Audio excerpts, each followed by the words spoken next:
19 जनवरी 2023 भारतीय विदेश मंत्रालय ब्रिटेन में बनी एक फिल्म पर संवाद स्थापित कर उसे प्रोपेगेंडा घोषित करता है। Let me just make it very clear. We think this is a propaganda piece designed to push a particular discredited narrative. The bias, the lack of objectivity, frankly, a continuing colonial mindset is blatantly visible. एक documentary film के लिए विदेश मंत्रालय के शब्द film का कोप बताते हैं। फिल्म का नाम था इंडिया द मोदी क्वेश्चन, जिसके विवरण में बीबीसी की वेबसाइट पर शब्द थे नरेंद्र मोदी और भारतीय मुसलमानों के मध्य का युद्ध। प्रदर्शन की तिथि थी 17 जनवरी। नरेंद्र मोदी को संवेदना रहित दिखाने के लिए ये डॉक्यूमेंट्री अब कोई छोटा विषय नहीं रहा, क्योंकि इसमें 2002 में UK foreign secretary Jack Straw की एक रिपोर्ट की बात की गई है, जो उन्होंने बनाई थी 2002 के विप्लव के बाद, जो आज तक रिलीज ही नहीं हुई थी। ऐसा क्या था इस रिपोर्ट में जो इसके चर्चे यूके की संसद में हो गए? Narendra Modi is directly responsible. ये वही जैक स्ट्रॉ हैं जिन्होंने इराक में वेपन्स ऑफ मास डिस्ट्रक्शन की बात की थी। कितने शस्त्र मिले सब जानते हैं। विडंबना देखिए, जिस दिन ये डॉक्यूमेंट्री रिलीज हुई, नरेंद्र मोदी का मुस्लिम समुदाय पर स्टेटमेंट आया था। पीएम ने बीजेपी नेताओं को नसीहत दी और कहा कि मुस्लिम समाज के बारे में गलत बयानबाजी ना करें। फिल्म को भारत में प्रतिबंधित किया जा चुका है, परंतु यह कोई प्रथम प्रसंग नहीं जहां बीबीसी का आक्रमण नरेंद्र मोदी पर या भारत पर रहा हो। और केवल बीबीसी नहीं, पाश्चात्य जगत का संपूर्ण मीडिया आज भारत के लिए उन शब्दों का प्रयोग कर रहा है जो किसी भी भारतीय के हृदय में घात कर सकते हैं, और इसका लाभ एक वर्ग विशेष को मिलता है। इस रिपोर्ट में खासकर ये दावा किया गया है कि नरेंद्र मोदी डायरेक्टली रिस्पॉन्सिबल यानी कि सीधे तौर पर जिम्मेदार हैं गुजरात दंगों में। बीबीसी की ये डॉक्यूमेंट्री ये कहती है। क्या मंशा है 20 वर्षों के पश्चात 2002 के जिन्न को मोदी पर छोड़ने के पीछे? कौन लगा रहा है भारत के प्रजातंत्र पर प्रश्न चिन्ह ऐसी रिपोर्टिंग के माध्यम से? और सबसे महत्वपूर्ण, क्या कारण है संपूर्ण पश्चिमी मीडिया के द्वारा भारत पर ऐसे अवांछनीय आघात करने का? आज सभी चक्रवातों को चीरा जाएगा। रेड फाइल्स के इस विध्वंसक प्रकरण में हमारा समर्पण आकर्षक है, तो इसी क्षण चैनल को सब्सक्राइब कर लें।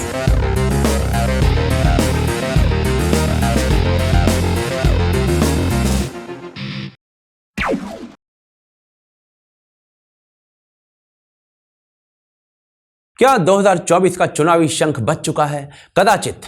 भारत में भारत जोड़ो यात्रा ये संदेश दे रही है कि देश में लोगों को बांटा गया था, जिसे जोड़े जाने का प्रयास है ये यात्रा। और ऐसे में बीबीसी की डॉक्यूमेंट्री भी भारत में समाज के एक वर्ग को यही संदेश दे रही है कि उसके साथ उसके देश के प्रधानमंत्री ने अन्याय किया।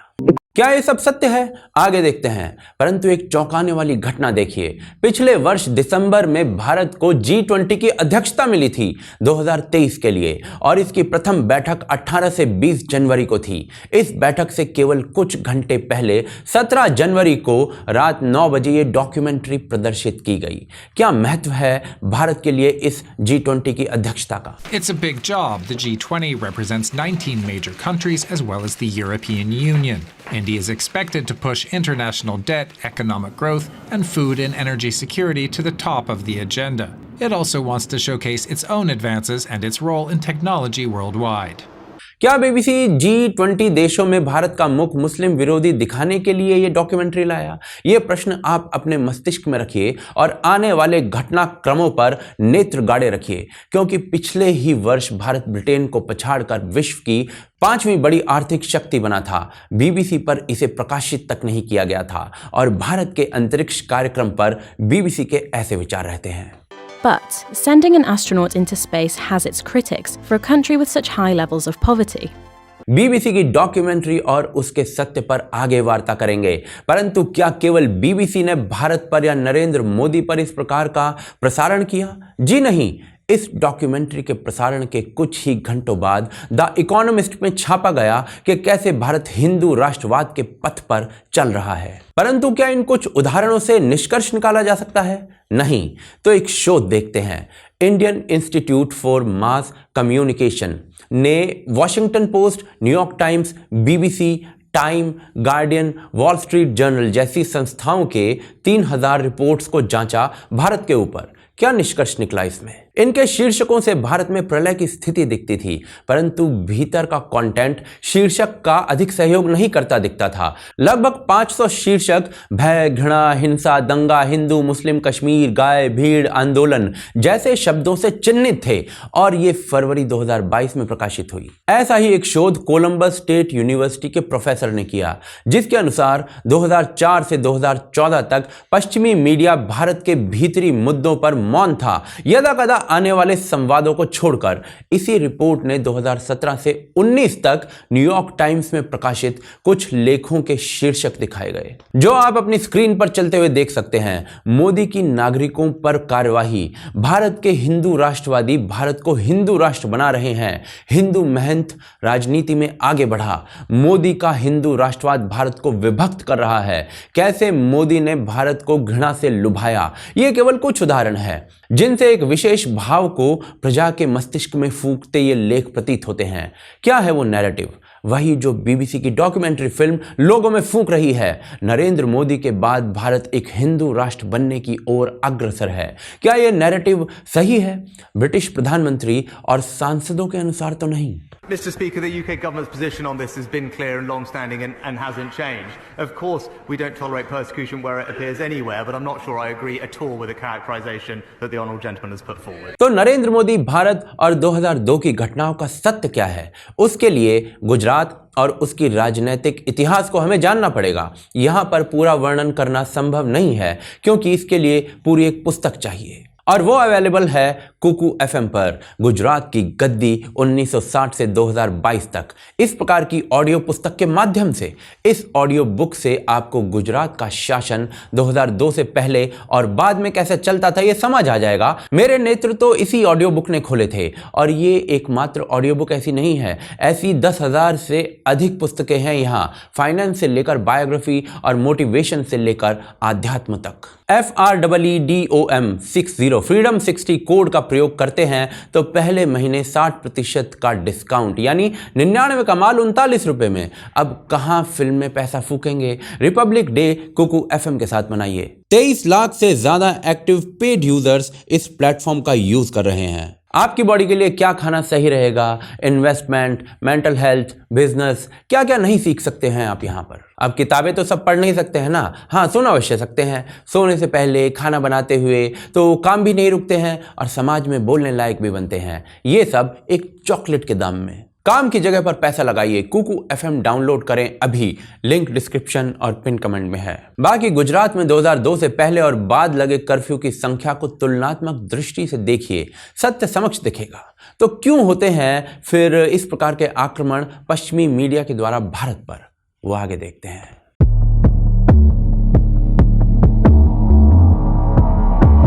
पश्चिमी मीडिया का भारत से द्वेषपूर्ण व्यवहार, क्या यह वाक्य अतिवाद से ग्रसित है? यदि भारत का विदेश मंत्री पश्चिमी मीडिया के समक्ष ये बोले तो द्वेषपूर्ण व्यवहार जैसे शब्द कदाचित स्थिति की उचित परिभाषा नहीं देते।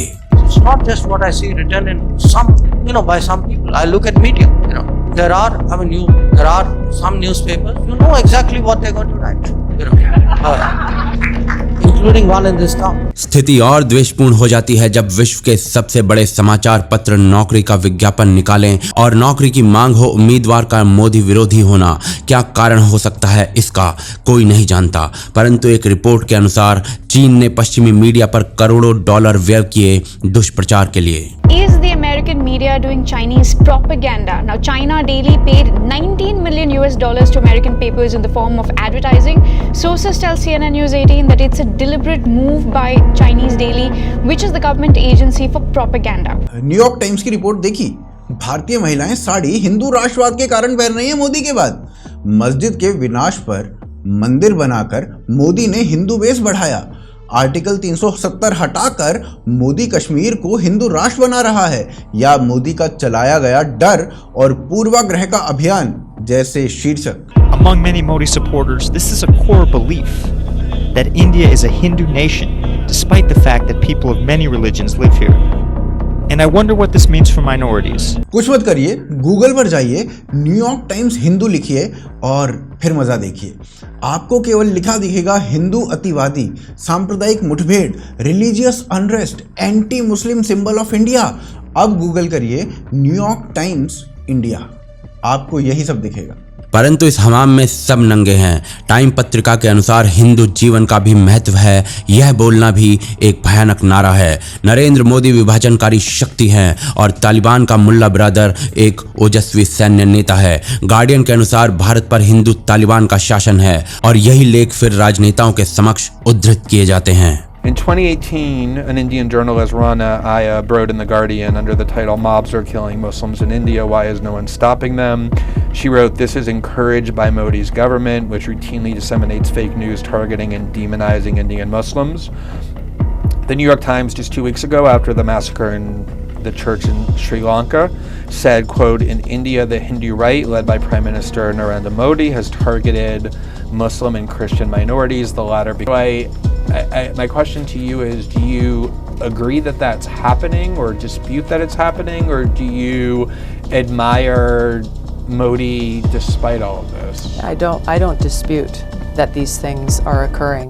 यह सब कुछ नहीं। वॉशिंगटन पोस्ट के अनुसार हनुमान का एक चित्र हिंदू अतिवाद का जनक है। ब्लूमबर्ग के अनुसार कोरोना विश्व में भारत ने फैलाया। न्यूयॉर्क टाइम्स के अनुसार भारत के सर्वोच्च वैज्ञानिक भी मोदी को लाभ मिले वो फाइंडिंग्स दे रहे हैं और एक पूरे पेज का कवरेज क्रैकडाउन ऑन क्रिश्चियनिटी पर। कुछ लोगों के अनुसार ये आक्रमण भारत पर नहीं कहीं और हैं। You know, the attacks on India, which you do see, and you see it in similar Canadian media, British media, these are just attacks on conservatives. They are not really about India. यह सत्य नहीं है। अन्यथा अपने देश में corona के शवों का चित्र ना दिखाने वाले भारत में भी शवों का सम्मान करते। भारत की मंगलयान सफलता पर ये नस्ल भेदी कार्टून नहीं छापते। ये राष्ट्र और नस्ल से आगे का प्रकरण प्रतीत होता है। क्या हो सकता है यह प्रकरण और भारत और नरेंद्र मोदी के बारे में कितना सत्य प्रकाशित किया जाता है इन प्रकरणों में, वो आगे देखते हैं। 2020 में एक महिला पत्रकार न्यूयॉर्क टाइम्स से त्यागपत्र देती है। कारण बताती है अपना सेंट्रिस्ट होना और संस्था का साम्यवादी उदारवाद की तरफ झुकाव। त्यागपत्र में स्पष्ट बताया गया कि संस्था में किसी और विचार के लिए स्थान नहीं है। यदि संस्था में नहीं है तो संस्था के अनुसार विश्व में भी नहीं होना चाहिए। भारत में इस समय वैश्विक मीडिया के अनुसार दक्षिणपंथी सरकार है और नरेंद्र मोदी उसके हिंदू राष्ट्रवादी नेता। तो विरोध का एक कारण विचारधारा हो सकता है। क्या पैसा भी एक कारण हो सकता है? यूएस के पश्चात भारत सबसे बड़ा देश है जो अंग्रेजी लिख या पढ़ सकता है। एक सर्वेक्षण के अनुसार CAA आंदोलन के मध्य इन सभी पश्चिमी मीडिया समूहों को भारत में सब्सक्रिप्शन जो था वो घातक रूप से बढ़ा था और CAA कवरेज में वही सब था जो अभी तक इस रिपोर्ट में आपको दिखाया गया है। तो ऐसी कवरेज यदि आपका सब्सक्रिप्शन बढ़ा रही है भारत में, तो व्यापारी इसे बल प्रदान ही करेंगे। एक पूरे पृष्ठ का विज्ञापन राणा आयूब का मुखड़ा लगाकर केवल ये बताने के लिए कि भारत में स्वाधीन पत्रकारिता को समाप्त किया जा रहा है। यदि तालिबानियों के लिए निष्ठावान जैसे शब्द और मोदी के लिए हिंदू तालिबान जैसे शब्दों का प्रयोग हो तो समझ लीजिए कि मंडी में अच्छा विक्रय हो रहा है इस बकवास का। एक कारण और भी हो सकता है, भारत की अर्थव्यवस्था का तीव्रता से भागना। पिछले 8 वर्षों में भारत ने 5 पायदान ऊपर छलांग लगाई है और मॉर्गन स्टैनली की रिपोर्ट के अनुसार 2027 से पहले तीसरे स्थान पर होगा भारत अर्थव्यवस्था में।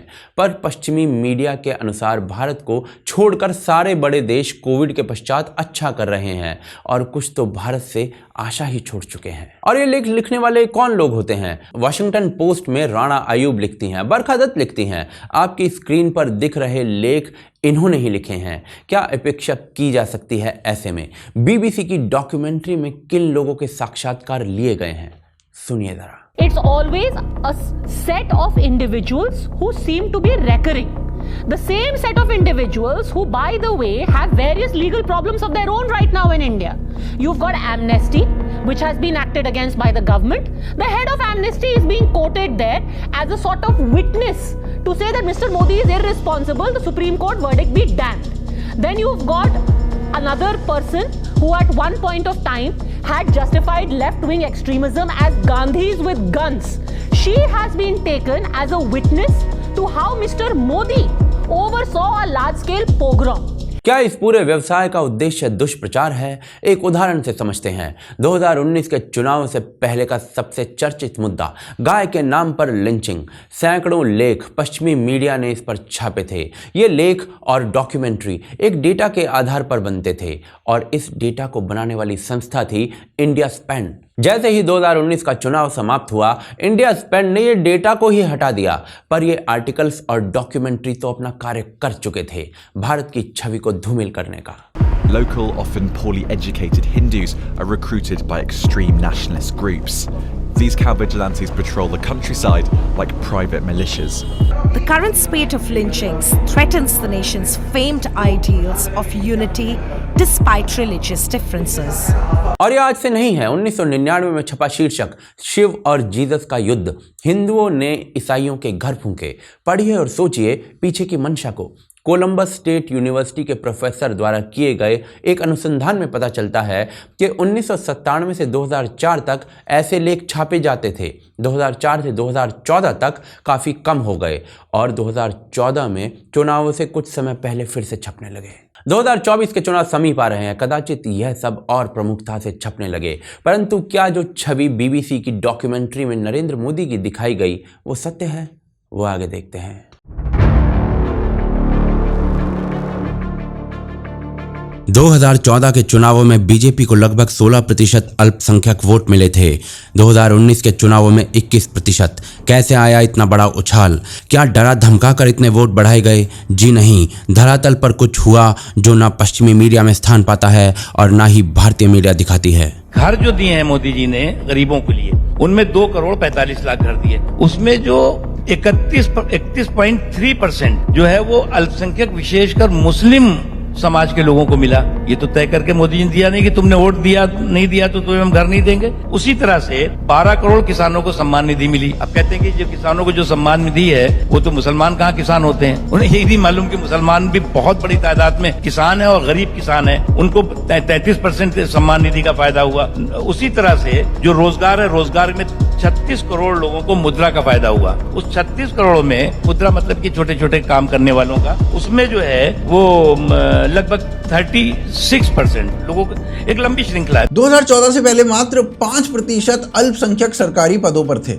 अब लगभग 10% सरकारी पदों पर हैं। 70% अल्पसंख्यक लड़कियां स्कूल छोड़ देती थी। आज 30% है ये संख्या। केवल मुस्लिम समुदाय के लिए यूपीएससी कोचिंग का सरकारी प्रबंध किया गया और प्रधानमंत्री शादी शगुन योजना केवल मुस्लिम लड़कियों के लिए जो अपनी ग्रेजुएशन विवाह से पहले पूर्ण करें। मैं समझता हूँ My understanding is that they are doing injustice towards the Muslims of our country. If anyone thinks Indian Muslims will dance to their tune, they are delusional.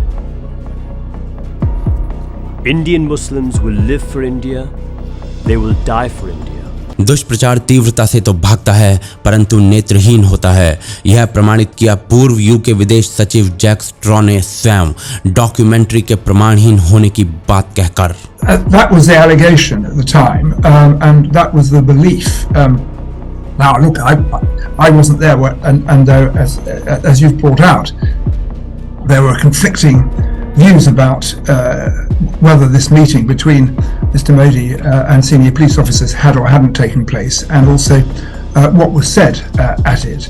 But what I would say, I have no idea what Mr. Modi was thinking at the time. वर्तमान सरकार में सम्मिलित व्यक्ति और स्वयं नरेंद्र मोदी समुदाय विशेष के प्रति पूर्वाग्रह से पीड़ित हो सकते हैं, परंतु सरकारी योजनाएं बिना पक्षपात के सभी पक्षों तक पहुंची हैं।